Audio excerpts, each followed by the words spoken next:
You're a great audience, and I love the questions you ask. And I'm inviting you to ask any question that pops to your mind whenever it pops to your mind. During the next 45 minutes, I'll be talking with three gentlemen. I already introduced them as they are preparing the chairs. It will be Professor Dr. Christian Beer, Chief Digital Officer of DATEV, who is an employee in Germany and gets his salary sheets by DATEV. Have you ever seen? Yeah, okay.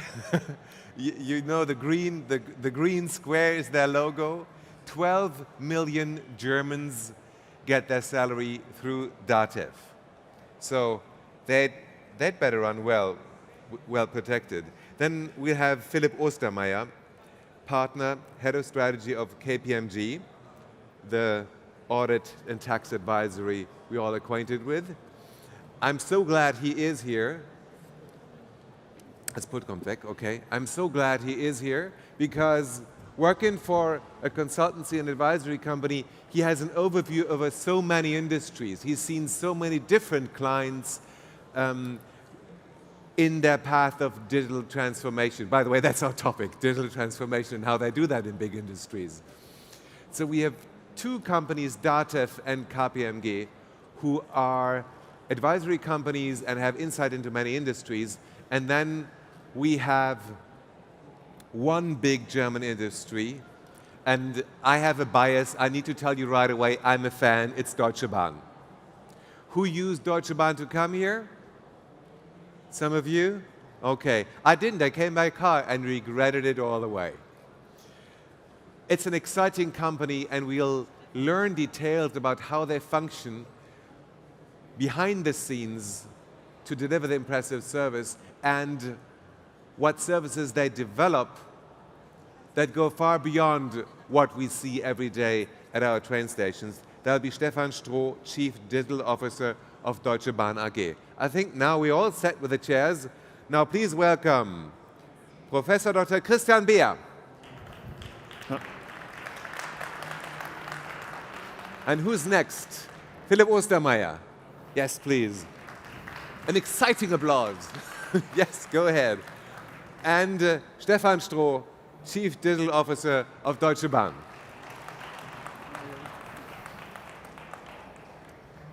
Stefan Stroh, how many trains run across your network every day? We have. Oh, hang on a second. Should we let them guess? Yes, let's guess. Let's guess. What do you think? Give me a number. How many trains run on German railways? 1,000 a day. Who says 1,000? Who offers more? 5,000. Who offers 10,000? Who offers 10? Who offers 15? Who says 20? 20,000 trains per day in Germany. Who would dare that? You'd say 20,000. 25. Who says it's 25? 25. Come on. That's how you're being underestimated.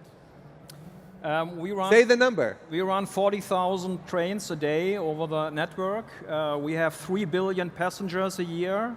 So basically, what Lufthansa is flying in a year, we're transporting in 3 weeks. You transport in 2 weeks. 3 weeks. Lufthansa, 3 weeks to Lufthansa is flying in a year. Yes. Okay. So you better protect your system. You don't want to be seriously hit by ransom. Not at all. Of course, we have to be a very reliable, very secure network. I think all transport organizations have to do that because basically people are riding on it, people are flying with it, people are using their equipment. So security for us is of utmost importance. And I think this is always the first question we ask. Are new systems, are new processes we implement secure and reliable? Good.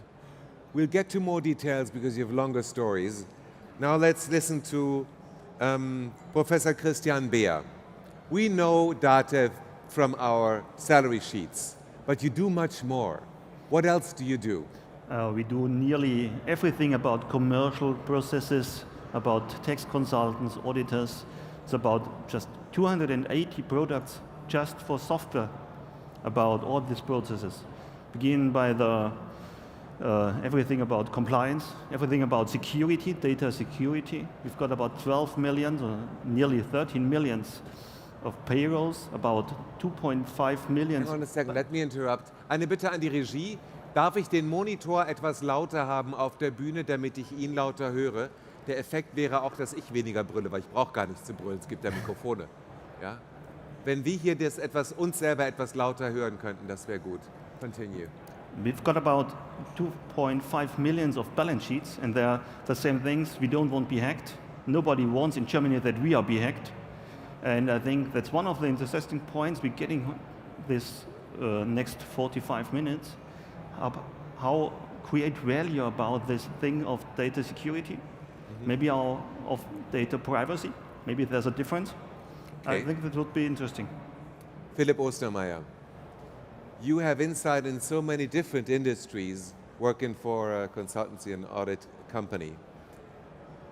How do you have to work with your clients to convince them that it's worth the effort of learning and transforming when they need to digitalize or pursue the transformation in their companies?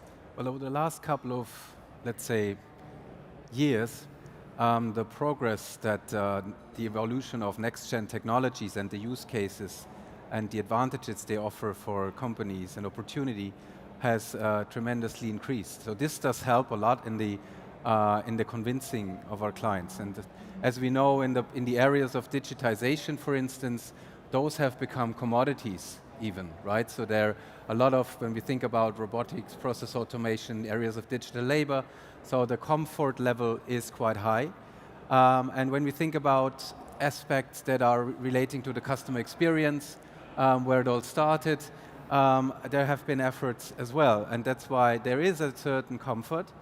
However, piecemealing those initiatives is now not leading further on to what needs to be done. So now it will be really about, the next step will be about reimagining the business model entirely and coming from what we see as initiatives that are being driven both in the digitization or digitalization, kind of collectively bringing this and bundling this to reimagining the business, reimagining the products, redefining even the customer, and redesigning the markets. Good. Regie, ich könnte den Monitor noch ein bisschen lauter haben, wenn das möglich wäre. Dann höre ich die Herren noch ein bisschen besser. Give me more examples of how you, let's now start with what we know of Deutsche Bahn to understand how digitalization already works between you as the train provider and me as a customer. Later on we talk about the logistics business, which is a whole new thing we're not that aware of. Yeah. But we are being delivered by them probably. Yeah. I mean, first of all, we believe that digital is a core element of our services. So basically, we want to provide a digitally enabled customer experience for our customers that ride on a train. For example, if you look at our website, bahn.de or Navigator, with bahn.de you have over 20 million visitors a month. With the Navigator we have 8 million visitors on an app. For Germany that's a huge asset. We believe if we basically would view that as a self-standing company, it would almost be a unicorn, you know? I mean, and we have invented, or Deutsche Bahn has invented this kind of digital channel 10 years ago. So basically we were one of the front runners of digitizing the customer experience in the booking space. And we're not standing still, we continue that. We have introduced Wi-Fi, free Wi-Fi in the trains. We will continue to provide additional services. We have recently launched a self-check-in service where you basically don't need to have a ticket anymore. You can self-check in yourself when you're having a seat, and there will be no conductor who will be hassling you during the train. So we have a constant flow of innovation in our mobility space. But I mean, I think it's also important to say Deutsche Bahn is not only a mobility company. We are a 42 billion company, and only half of our revenues are in mobility. The other half is in logistics. So we basically are operating one of the largest logistics operators in the world with DB Schenker, which is over 16 billion in revenues. It's a global business model. We are in all places of the world, in China, in the US. We operate land freight, sea freight, ocean freight, and Also here we have a huge demand for digitizing processes, because this is more or less a brokerage model forwarder. And I think this has huge implications for digitizing the entire workflow. So basically these are two areas, and to complete maybe with the third area, we're also thinking about completely changing the way we operate train riding. I mean, our board member, Mr. Pofalla, has announced the Digitale Schiene Deutschland, which basically will be autonomous train driving. So we're working on an infrastructure where the way we are operating trains will be completely different than you know it today.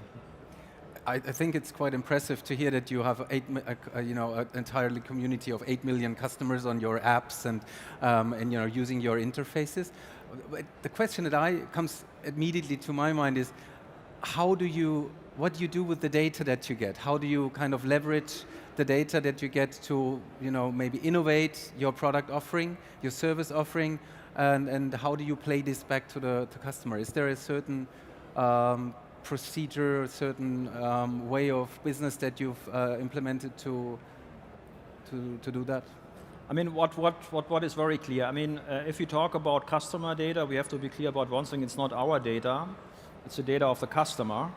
And we are always looking for permission, of course, by our customers, and we are also, of course, legally obliged to do that with the Datenschutzgrundverordnung. But for us, data is one of the key assets we have to make the customer experience better, to understand how we can provide a better service. For example, if you have been in a delayed train and you're boarding a train the next time, we should know that and give you an offer for that. We also, but we're not only using data to making the customer experience better. I think the even bigger part is to make our internal processes better, to use data to analyze problems we have on the track, to do remote diagnostic, to basically do predictive modeling around our maintenance regime. So I believe data for us will be the key source of making the operation much better for the customer, but also to improve our internal processes to a much larger degree. I think you mentioned a very important thing. Data protection is one, every one of us know how to do that. But the way we behave with the data of our customers, it's the same as we do, is one value will come back about digitalization, it's trust.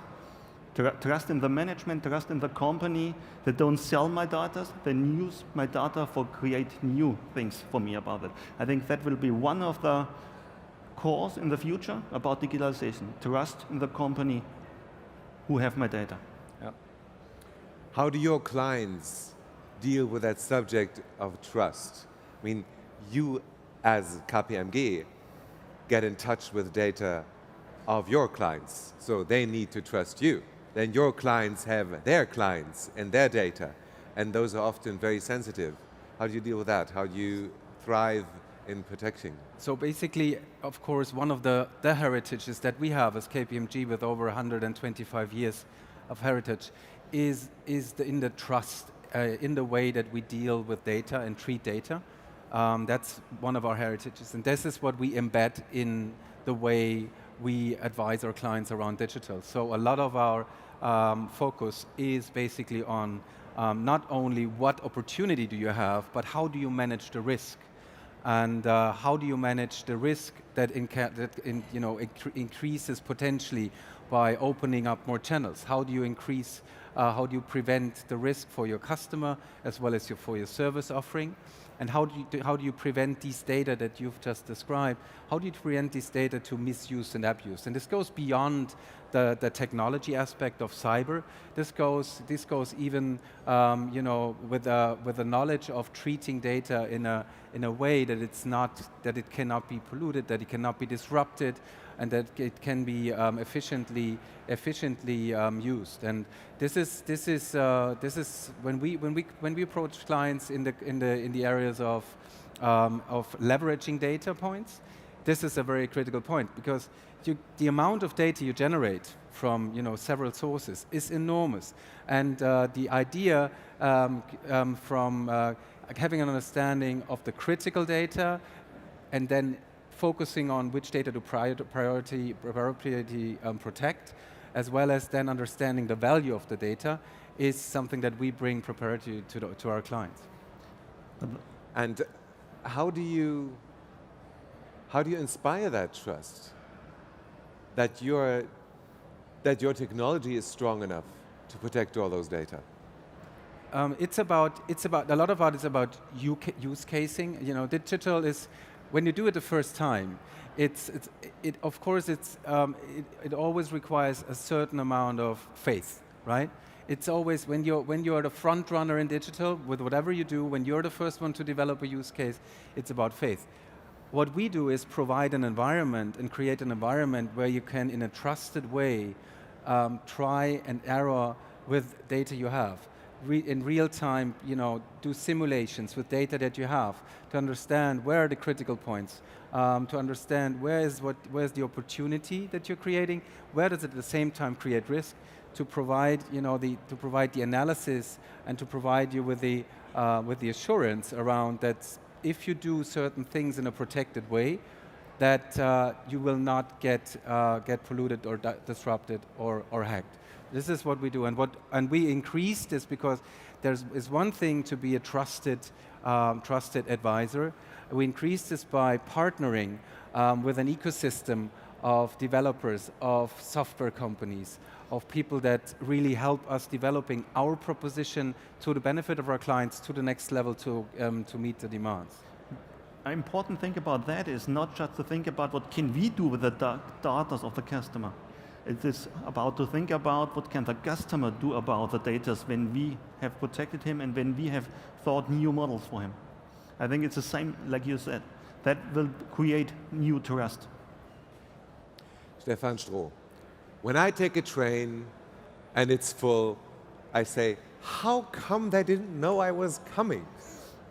How do you try to guess on a large scale with your 40,000 trains a day running through your system? How do you try to guess, well, this is gonna work, but there's not many people coming anyway, and this one, whoa, this is gonna be full, we need another train, we need to have a double train. Is there ways for you to foresee? Yeah, do you use artificial intelligence for that? I mean, we use machine learning, artificial intelligence on a very broad scale in the meantime. For example, we can forecast basically which trains are full, which trains are empty. We can even forecast on which part of the leg. So basically between Göttingen and Hanover it will be full, and between Hanover and Hamburg it will be empty. Yeah? And we basically are issuing alerts over the navigator to inform customers that a train, for example, is full, and they should basically look for a different mobility option or a different train option. In order to really fully understand this, you have to be clear that Germany has an open policy with regard to access to trains. You don't have to reserve a train. You basically can enter a train whenever you want. In other countries, that's different. For example, in France, in the TGV, you have to have a reserved seat, like in an airline. That like on a plane. You have to reserve a train on a TGV, like on a plane. You just don't walk in a plane and say, where can I sit? That's not the policy in Germany, and we will probably not change it anytime soon. But that also means we need to have different means in understanding what customers are entering our trains, what preferences they have. And we will use also services that we offer to the customer. So basically the Wi-Fi services. We are building a platform where they basically can offer additional value-added services, for example, retail services, extended entertainment services. And with that, we better and better understand what the customers want and what we can offer them and what makes their travel much more seamless, much more easy than it is today. How do you juggle accidents and delays? There's snow, or there's a human accident, or whatever happens for a train to be late and all the others trains being blocked on the same railroad and the passengers not getting the follow-up trains and the follow-up trains waiting or not waiting. How do you manage those decisions? Yeah. I think that is a very complex issue, to be honest, and I think that is basically the difference between a pure play digital player and a player who has to run a very complex infrastructure, because there will always be congestions, there will be accidents, and one of the biggest issues we have is construction sites. Basically, we have an infrastructure that basically needs to be rebuilt on a constant basis. We're investing almost 8 billion euros a year just in renovation and building of the track. So that's I think we are one of the largest investors in infrastructure in Europe, maybe even the largest. And this basically also has ramifications on the operations we have. I think for us, we need to do a better job clearly in coordinating these construction sites, in finding better ways of densifying the traffic. And with our DSD initiative, the Digitale Schiene Deutschland, we believe that when we have that live, we can increase the capacity on the track by 20%. So we can basically drive 20% more trains on the same infrastructure, which for us is a huge business case. And this is only possible with new digital technology. You need connectivity, 5G, you need artificial intelligence, you need LiDAR sensing, you need a lot of technologies, digital technologies, to make the move to an autonomous train service. I mean, we are basically facing exactly the same challenge, maybe even bigger than the automotive companies today. We have to basically change the way we produce mobility. When you mention artificial intelligence, you confront myths in the public. Like when you say the train's running without any driver, of course people will ask in the media, when is it going to crash against another train or a bridge or run over a car in a moment where someone could have foreseen and pulled the brakes? Yeah. How do you deal with that? I think this will be a gradual change. I mean, we currently see, if you look at the airport in Frankfurt, you already have driverless trains between Terminal 2 and Terminal 1. Yes. So we're starting on a small scale. And I think we need to basically create the trust of the customers, of our passengers, basically, to see that we are also managing this kind of an operation in a very reliable and secure way. I think we will never risk accidents or any other thing. This will always be the number one obligation we have, to have a fully reliable, fully secure operation. But on the other hand, of course, we have to also deal with the growing traffic demands we have in Germany. I mean, the travel industry is growing tremendously, 5-6% every year, and we have to find ways to fulfill this mobility in a much more efficient way than today. I heard the other day a wonderful example of a child thinking about artificial intelligence. The father told the boy, you know, cars can have artificial intelligence. And the boy asked, well, what if the car doesn't want to drive you to work and says, I want to go play with my friends and drive to the race car? What do you do then? Would the train ever say, I don't want to go to the mountains, I'm bored, I want to go to the ocean?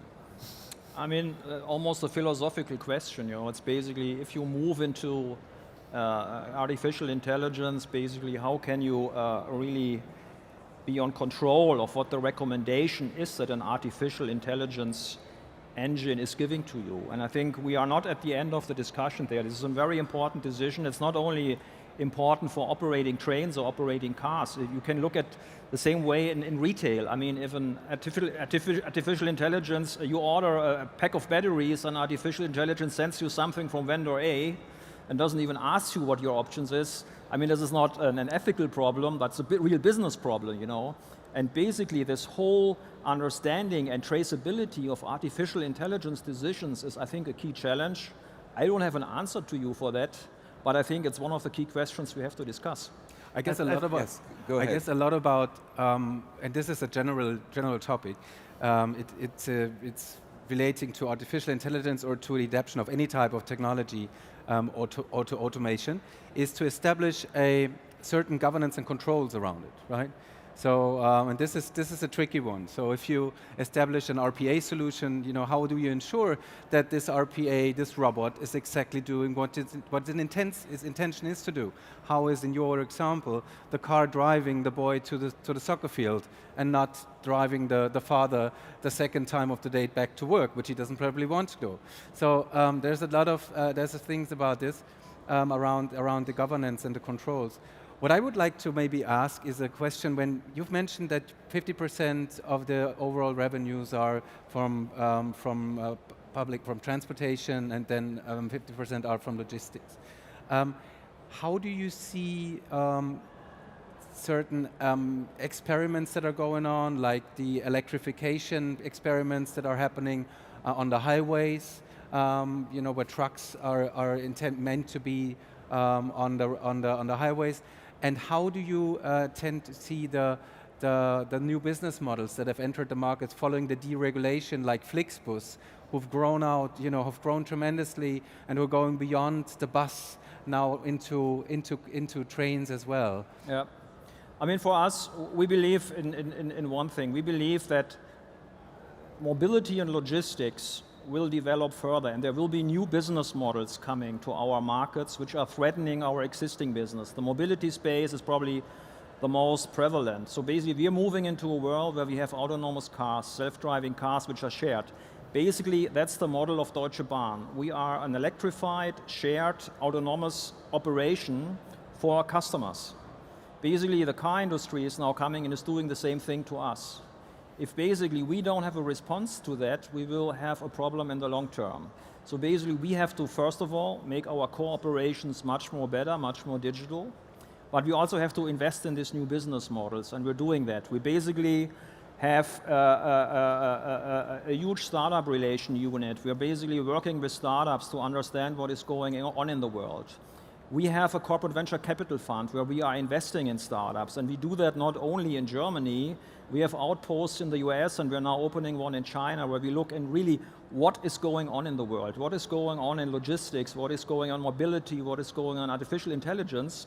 And we're also building new companies. So basically, we have a company builder that is building companies that are doing new business models. For example, Ioki. Who of you has heard Ioki?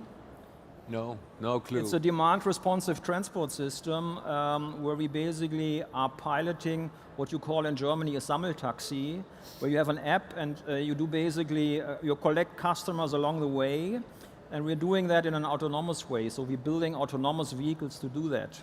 That's like a shared taxi in a city? It's a shared taxi and with an autonomous approach. And we're very similar maybe to Moja, but we're moving into this market. We are building mobility as a service platform. So we basically provide multimodal mobility platforms to offer you the best possible solution for your mobility problem, be it the train, be it a car, be it a bike, be it whatever. Maybe you even walk. We basically want to give our customers and the customers of our customers the option to have the best possible mobility experience. And in the logistics space, we are investing in platooning, for example. We are running a pilot with MAN where we basically, Schenker is doing that, test platooning in the logistics space. So I think maybe you won't believe that for Deutsche Bahn, but we are very much have our view on the future. We think we know what's coming, or we at least understand that we have to understand better what's coming, and we basically also have to orient towards that. We just cannot stay as we are. I think two important points. The first, if you talk about artificial intelligence, AI, I think if you have a look in the future for 2 or 3 years, we have to mix it up with human intelligence. Even by the question, who is responsible for the things AI will do or will suggest? Well, think about text consultants, and AI will bring you up to more detailed suggestions how to run your business. But I think on the end, at least in the next 2, 3, 4 years, you need human intelligence what to do with these suggestions. That is, I think, one point. Sometimes it's forgotten about the discussion about digitalization. There is no digitalization in the next 2, 3 years without the human intelligence about that. And the next thing, it's about to you. If I think about DB Schenker, we have to think it more than just in one branch. If the truck is going from the customer away, why do we need someone who gets, I'm away, the product is by the client, you can do the revenues to the balance sheet. That could be the truck by blockchain, something like that. I think the branches with getting together will mix up in each other. So, but one of the biggest challenges we see is, and I'm really impressed by, so just outside in seeing the fields, the broad fields and spectrum that Deutsche Bahn is kind of taking efforts in, be it the corporate venturing, be it the company building model, or even investing in startups.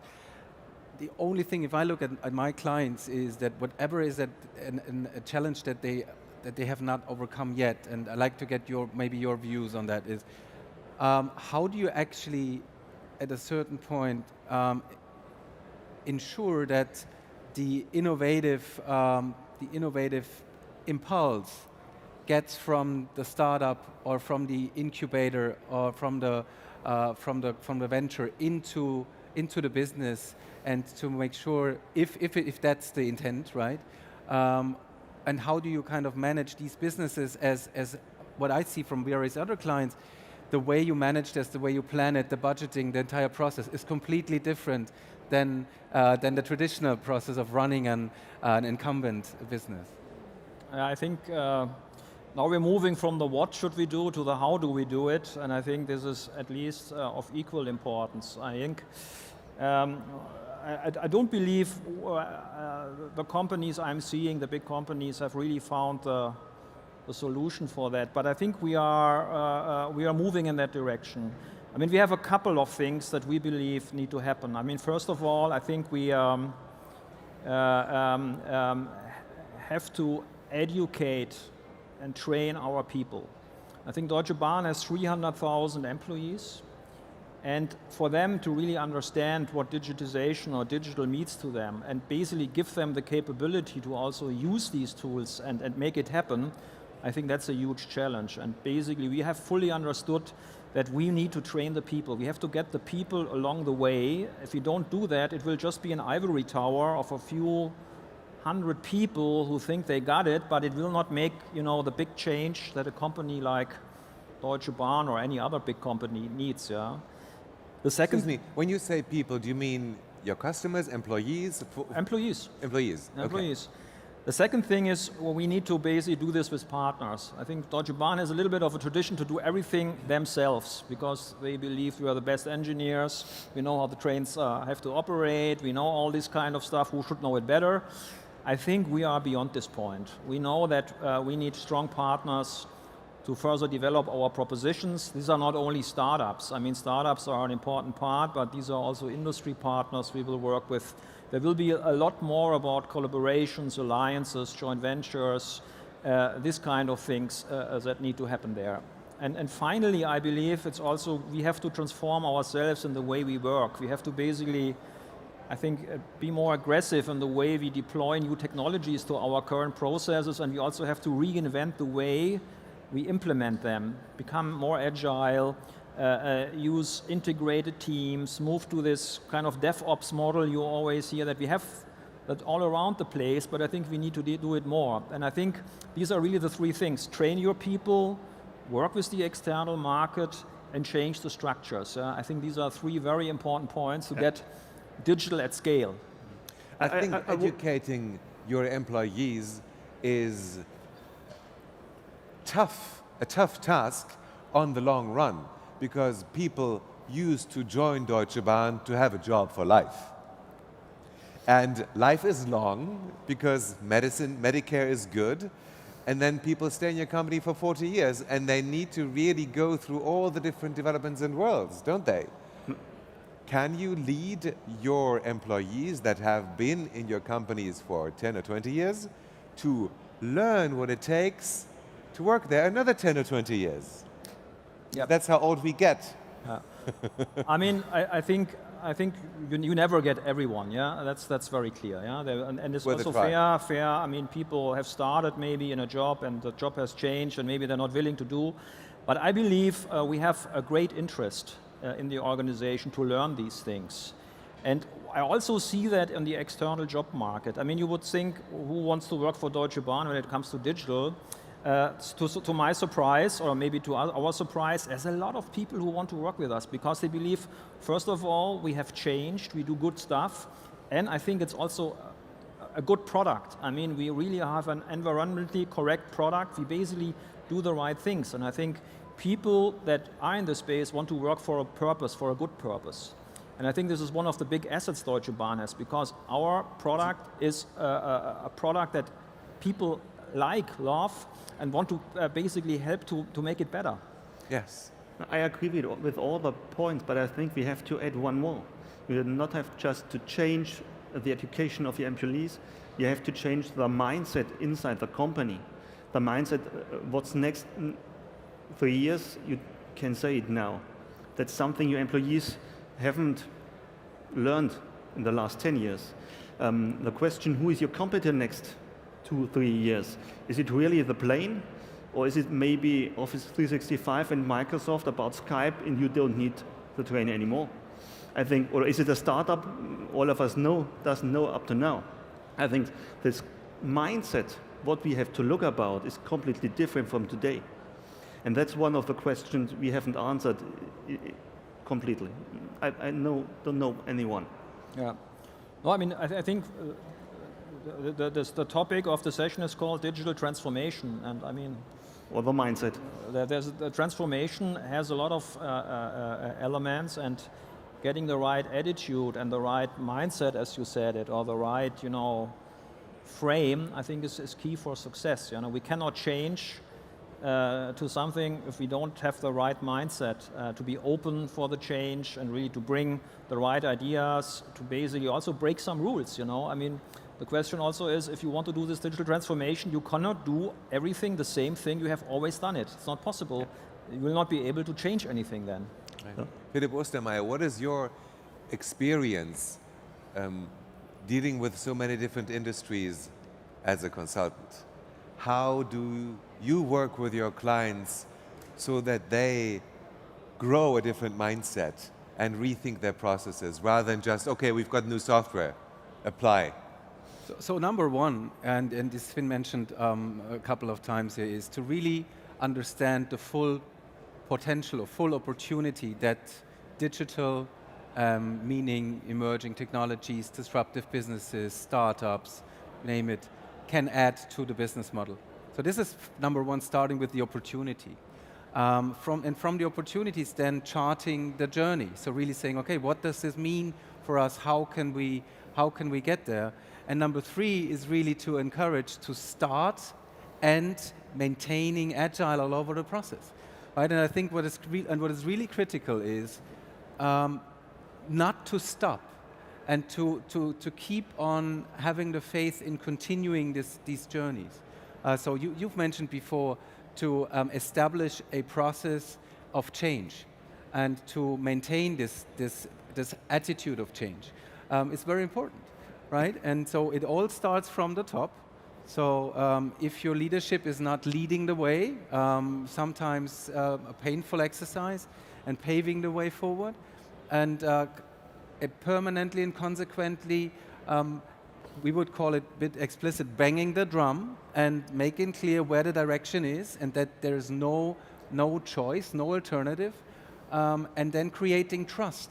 And what is really important, what really I recommend to clients is to use showcases, successful use cases in the company, and demonstrate them as tangible, real examples on where the digital agenda has led to concrete success, and to show what the implications were, to show the impact, to show that it's doable, to increase the confidence, and on the other hand, increasing the confidence level not only in that it's doable, but this is the future way where the business needs to head to. So this is really, it is about making it tangible and making it real. Hang on a second. May I ask you to just hold it for a moment? We have another 7 minutes, and I didn't ever once ask the audience whether they have a question. I think we should encourage you now. I just went with the flow, and whoops, the time went by, and we have another 7 minutes now. So would you like to ask a question? I think someone is running around with a mic, isn't it? There I see a finger. Now maybe someone has a mic. Does someone has a microphone?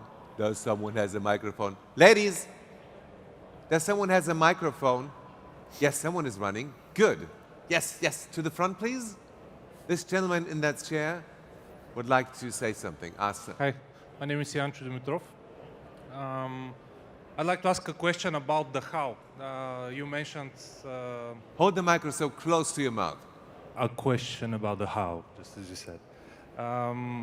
It was mentioned how you do digital at scale.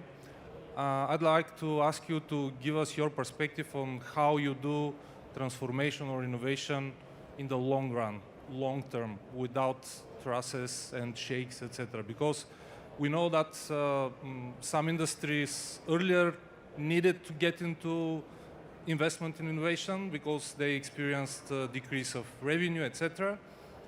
We see them going through this process, changing and transforming their transformation initiatives a lot, increasing, decreasing.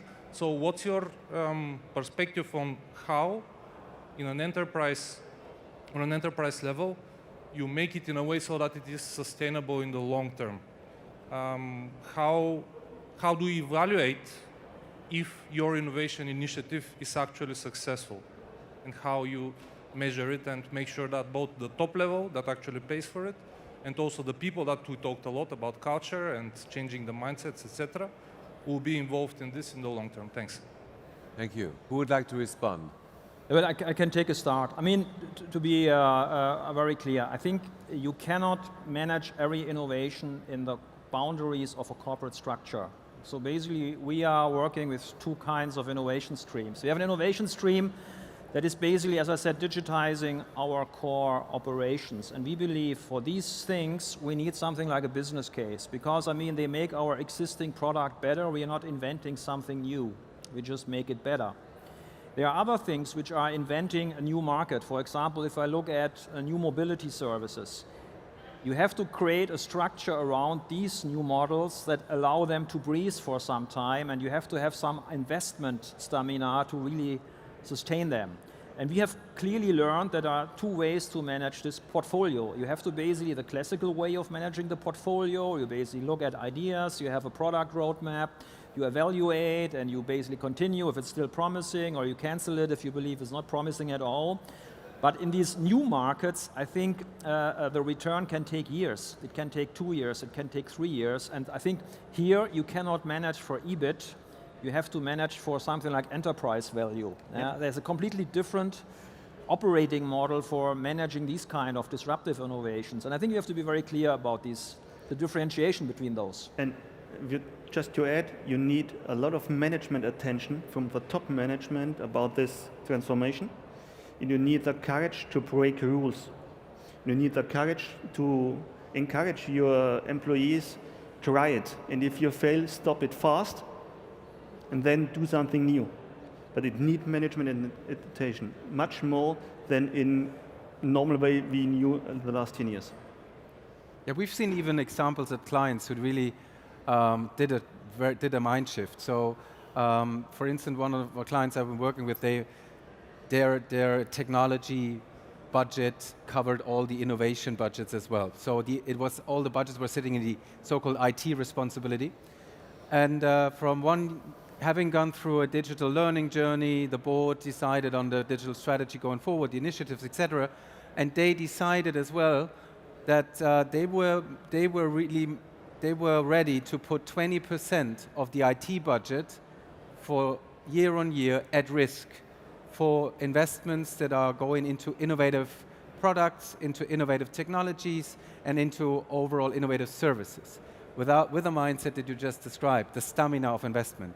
And this is something that you know, when you're in a capital market, when you're Tesla and you're telling the world that you're permanently innovating and not creating returns, it's a different story. If you're talking to the CFO of BMW and he will tell you a different story. You know, he will tell you, well, if I would have the opportunity to do the same thing, we would probably, create a lot more space for innovation.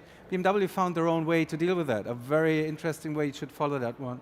But to really come to this, it's really a change of mind. It's a change of behavior. It's a change of incentivizing your people, rewarding your people. It's a culture shift, and it's not turning from a business-oriented, performance-oriented culture into a let's do and practice some stuff and creating some sandbox, right? It's serious, and that's why, and it's a permanent learning. And I guess you had one point that we've established these processes, now the transformation can start.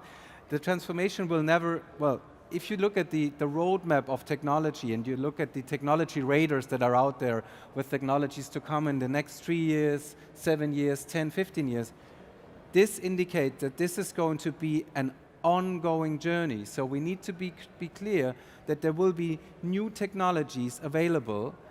It's not only technologies, but innovative, disruptive business models that come alongside with that we will need to ongoing be able to embed in our thinking, embed in our business model, and continue to establish a process that allows us to continue this transformation, right?